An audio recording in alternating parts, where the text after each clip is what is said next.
British বার্তা সংস্থা রয়টার্সে প্রকাশিত সাক্ষাৎকারের তথ্য বাংলাদেশি গণমাধ্যমে ভুলভাবে উপস্থাপন করা হয়েছে বলে দাবি করছেন জামাত ইসলামীর আমির ডাক্তার শফিকুর রহমান।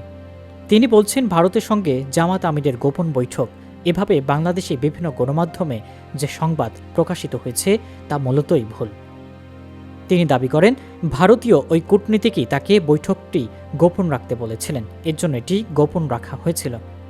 শফিকুর ফেসবুকে দেওয়া স্ট্যাটাসে এ ধরনের সংবাদের তীব্র নিন্দা জানান এবং ভবিষ্যতে প্রকৃত বিষয় না জেনে এমন বিভ্রান্তিকর সংবাদ পরিবেশন করা থেকে বিরত থাকার জন্য সংশ্লিষ্টদের প্রতি আহ্বান জানান।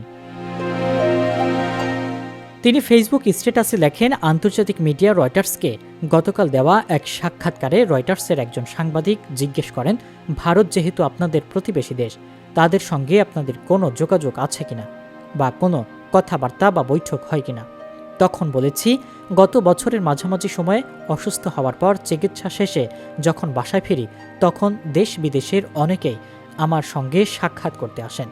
অন্যান্য দেশের সম্মানিত কূটনীতিকবৃন্দ যেমন এসেছেন, তেমনই তখন ভারতের দুজন কূটনীতিকও আমাকে দেখতে আমার বাসায় এসেছিলেন।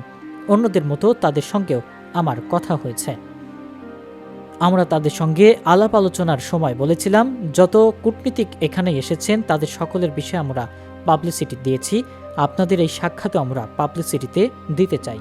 তখন তারা আমাকে এটি না দেওয়ার অনুরোধ করেন। আমরা বলেছিলাম, পরবর্তীতে যখনই আপনাদের সঙ্গে দুই দেশের স্বার্থ সংশ্লিষ্ট বিষয়ে বৈঠক হবে তা অবশ্যই পাবলিসিটিতে যাবে, এখানে গোপনীয়তার কিছুই নেই। তিনি উল্লেখ করেন, আমি বিস্মিত যে আমাদের কিছু দেশীয় মিডিয়া ভারতের সঙ্গে জামাত আমিরের গোপন বৈঠক হয়েছে বলে সংবাদ পরিবেশন করেছে।